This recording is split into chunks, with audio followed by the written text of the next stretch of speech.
తనిష్క్ విజయదశమి శుభాకాంక్షలు. ఈ పండుగ కానుకగా ప్రతి బంగారు ఆభరణాల కొనుగోలుపై గ్రాముకు 450 రూపాయల వరకు తగ్గింపు మరియు వజ్రాభరణాల విలువపై 20% వరకు తగ్గింపు. మీ పాత బంగారు ఆభరణాల ఎక్స్చేంజ్ పై పొందండి 0% డిడక్షన్ తో 100% పూర్తి విలువ. తనిష్క్, కర్నూల్ రోడ్, ఒంగోల్. ఉమ్మడి ప్రకాశం జిల్లాలోని అద్దంకి నియోజకవర్గ ప్రజలు వైసీపీ నియోజకవర్గ సమన్వయకర్త డాక్టర్ చింతలపూడి అశోక్ కుమార్ కు ఘన స్వాగతం పలికారు. ఆయన అధ్యక్షతన అద్దంకిలో విస్తృత స్థాయి సమావేశం నిర్వహించారు.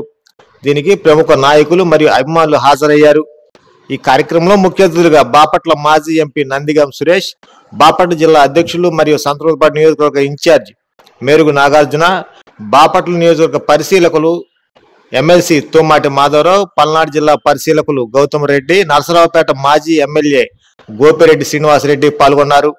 ఈ సందర్భంగా ఆయన మాట్లాడుతూ వైఎస్ జగన్మోహన్ రెడ్డి నా పనితనాన్ని గుర్తించి అద్దంకి నియోజకవర్గ సమన్వయకర్తగా నాకు బాధ్యతలు అప్పగించారన్నారు. నేను అద్దంకి ఆశతో రాలేదని ఒక ఆశయంతో వచ్చానని తెలిపారు.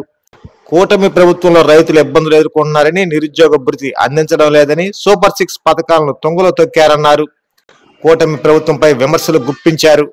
గత ప్రభుత్వంలో జగన్మోహన్ రెడ్డి 17 ప్రభుత్వ మెడికల్ కాలేజీలు మంజూరు చేశారని, కానీ కూటమి ప్రభుత్వం 10కి పైగా మెడికల్ కాలేజీలను ప్రైవేటీకరణ చేయాలని చూస్తుందని ఆయన ఆరోపించారు. ఈ కార్యక్రమంలో వైఎస్ఆర్సీపీ నాయకులు, కార్యకర్తలు, అభిమానులు భారీ సంఖ్యలో హాజరై డాక్టర్ చింతలపూడి అశోక్ కుమార్ కు శాలువా కప్పి పుష్పగుచ్చాలు అందజేసి భారీ గజమాలతో ఘనంగా సత్కరించారు.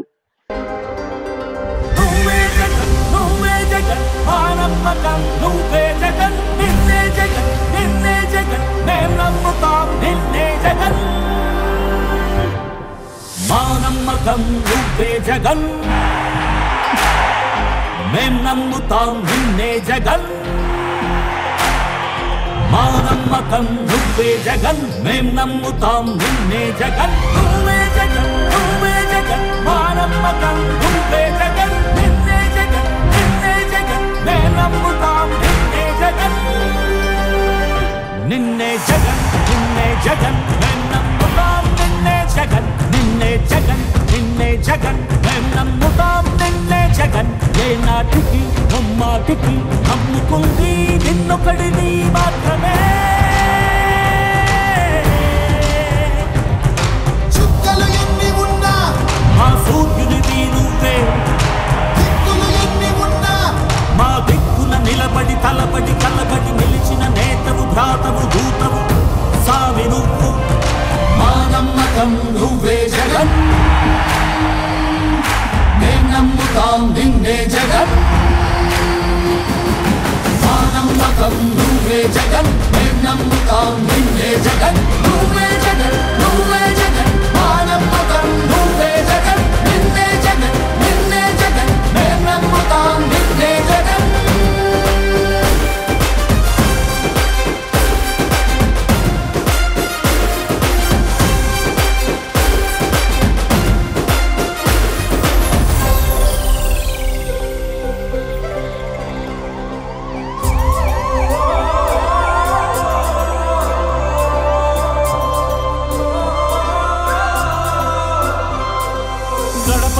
నడిచొచ్చబడుగు కడుపులను నింపే ముద్ద నువ్వే, బడి గంట వింటూ పరిగెత్తుకొచ్చే నిరుపేద బిడ్డలకు విద్య నువ్వే,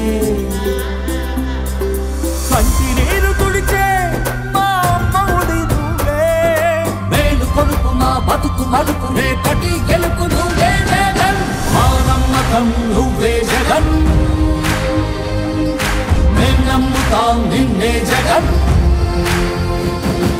మా నమ్మకం నువ్వే జగన్, మేం నమ్ముతాం నిన్నే జగన్, నువ్వే జగన్, నువ్వే జగన్, మా నమ్మకం నువ్వే జగన్, నిన్నే జగన్, నిన్నే జగన్, మేం నమ్ముతాం నిన్నే జగన్, మా నమ్మకం నువ్వే జగన్, మేం నమ్ముతాం నిన్నే జగన్, నువ్వే జగన్, నువ్వే జగన్, మా నమ్మకం నువ్వే జగన్, నిన్నే జగన్, నిన్నే జగన్, మేం నమ్ముతాం నిన్నే జగన్.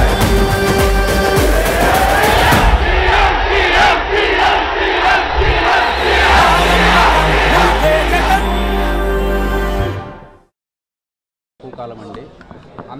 తక్కువ కాలంలోనే అధినాయకులు జగన్మోహన్ రెడ్డి గారు నా పనితనాన్ని గుర్తించి నాకు ఒక ప్రమోషన్ కల్పిస్తూ అద్దంకి నియోజకవర్గానికి వెళ్ళి ఎప్పటి నుంచో కొంచెం ఇబ్బందిగా ఉన్నటువంటి ఈ నియోజకవర్గంలో మనం ఎట్టి పరిస్థితుల్లో గెలవాలి అనే ఒక ధ్యేయంతో నన్ను ఇక్కడికి పంపించారు. నేను ఇక్కడికి వచ్చింది ఏదో ఆశతో రాలేదండి, ఒక ఆశయంతో వచ్చాను. ఆశ ఉన్నోళ్ళు ఏంటంటే గెలుస్తామా ఓడిపోతామా అని భయపడుతూ ఉంటారు. నేను ఓన్లీ ఆశయం కోసమే వచ్చాను. ఆ ఆశయంలో ఓన్లీ ప్రయాణం ఉంటుంది తప్పితే వెనకడుగు వేయటం అనేది ఉండదండి.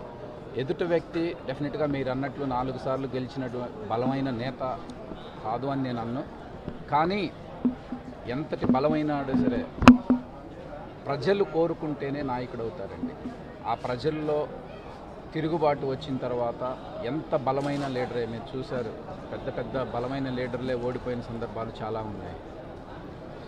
ముఖ్యంగా ఇప్పుడు ప్రజానీకం ఎదుర్కొన్నటువంటి సమస్యలు మీరు ఏ వ్యాపారమైనా చూసుకోండి, ఏ రంగమైనా చూసుకోండి, వ్యవసాయ రంగం చూసుకోండి, వృత్తి వ్యాపారాలు చూసుకోండి, లేదా వ్యాపారాలు చూసుకోండి, ప్రతి ఒక్కటి కూడా ఎంత డీలా పడుతున్నాయో. జగన్మోహన్ రెడ్డి గారు ఉన్న టైంలో ప్రతి నెల జనానికి ఏదో ఒక రకంగా మనీ సర్క్యులేషన్ అవుతూ ఉండేది. అది అమ్మఒడి పడినప్పుడు కానివ్వండి, లేదా ఇంకేదన్నా పథకం ఇచ్చినప్పుడు కానివ్వండి, ఆటో వాళ్ళకి కానివ్వండి, కాపు నేస్తం కానివ్వండి, ప్రతి ఒక్కరికి డబ్బులు ఇచ్చినప్పుడు ఏంటంటే వాళ్ళ జేబులోని డబ్బులు బట్టల కొట్టుల్లోకి వెళ్ళటమో, బంగారపు కొట్టుల్లోకి వెళ్ళటమో, మనీ సర్క్యులేషన్ అవుతూ ఉండేది. ఎప్పుడైనా ఒక దేశ ప్రగతి అనేది ఒక వ్యక్తి ఎంత ఖర్చు పెట్టగలడు, ఎంత పర్చేస్ చేయగలడు అనే దాని మీద డిసైడ్ అవుతుందండి. అలాంటి దాన్ని పెంచి డెఫినెట్గా రాష్ట్ర అభివృద్ధికి ఎంతో ప్రగతి చేశారనమాట.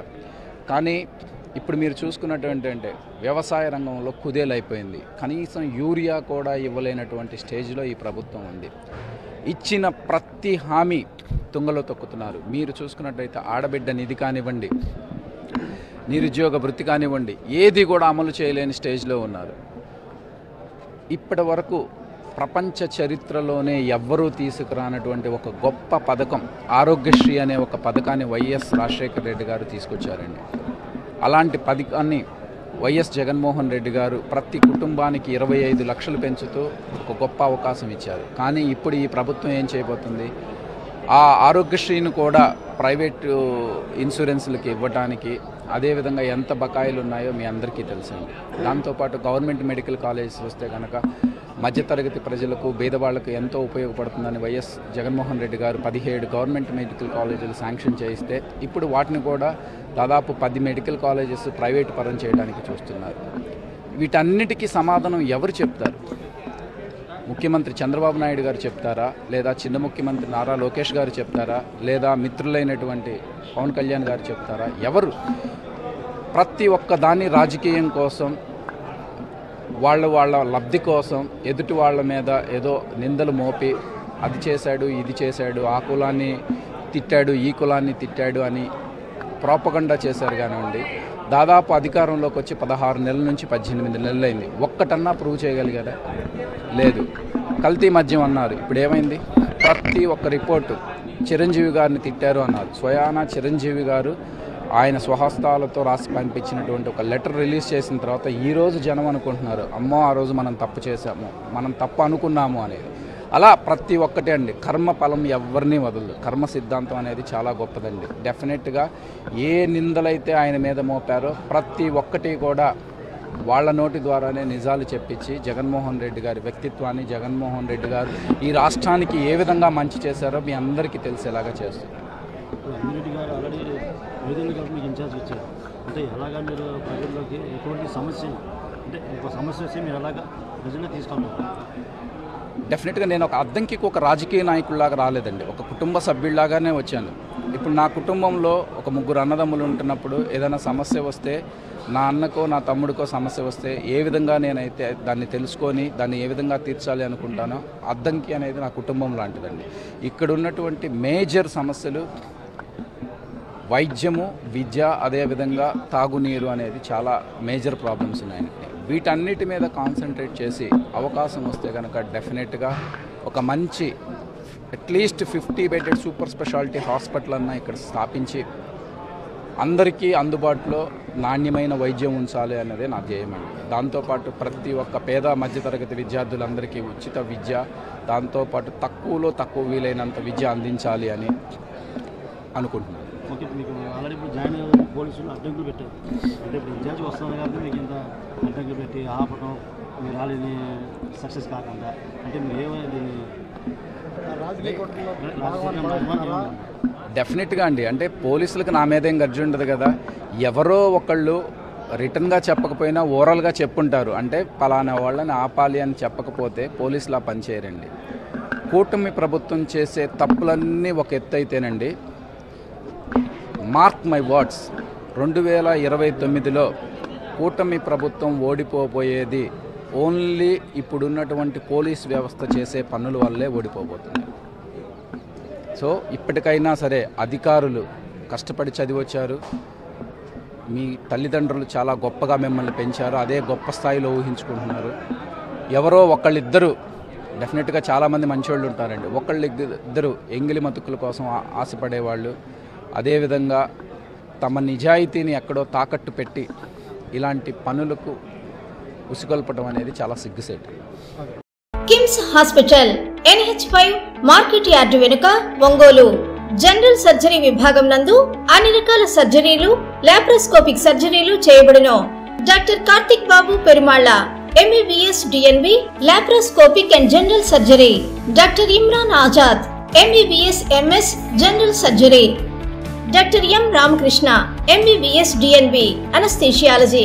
ఊపిరితిత్తులకు సంబంధించి అన్ని రకాల సమస్యలకు సంప్రదించండి. Doctor Kapa Pavan Kumar MBBS MD pulmonology. విష జ్వరాలు, బీపీ, షుగర్, థైరాయిడ్ వంటి అన్ని సాధారణ వ్యాధులకు సంప్రదించండి. Doctor D Satish Kumar Reddy MBBS MD general medicine. మా గైనకాలజీ విభాగం నందు అన్ని రకాల స్త్రీల సమస్యలకు చూడబడును. కాస్మెటిక్ గైనకాలజీతో కోత లేకుండా, నొప్పి లేకుండా, మత్తు అవసరం లేకుండా, శస్త్రచికిత్స లేకుండా మహిళల అన్ని సమస్యలకు జర్మన్ లేజర్ ద్వారా అందుబాటులోకి తీసుకురాబడింది. డాక్టర్ జి కల్పన MBBS DNB DGO. Doctor yes Sujini MBBS DNB DGO. మా కంటి విభాగం నందు ప్రతిరోజు అన్ని రకముల కంటి పరీక్షలు మరియు కంటి శస్త్రచికిత్సలు చేయబడును. డయాబెటిక్ పేషెంట్లకు రెటీనా పరీక్ష చేయబడును. కాంటాక్ట్ లెన్స్ సౌకర్యం కలదు. Doctor B Kiran Jyothi MBBS MS ophthalmology. Doctor B Haindavi MBBS MS ophthalmology. Doctor G Vijayalakshmi MBBS MS ophthalmology. చెవి, ముక్కు, గొంతుకు సంబంధించిన అన్ని రకాల సమస్యలకు సంప్రదించండి. Doctor Konagalla Karthik MBBS DNB ENT FHNO. అన్ని రకాల దంత సమస్యలకు సంప్రదించండి. Doctor M Deeksha BDS. అపార అనుభవం కలిగిన డాక్టర్ల పర్యవేక్షణ, అధునాతన సాంకేతిక పరిజ్ఞానంతో పొందండి సంపూర్ణ వైద్య సంరక్షణ. EHS మరియు NTR వైద్య సేవ సౌకర్యం కలదు. అన్ని రకాల ఆరోగ్య బీమా కార్డులు అంగీకరించబడును. KIMS hospital NH5 market yard వెనుక, ఒంగోలు. ఫోన్ 08592 667788.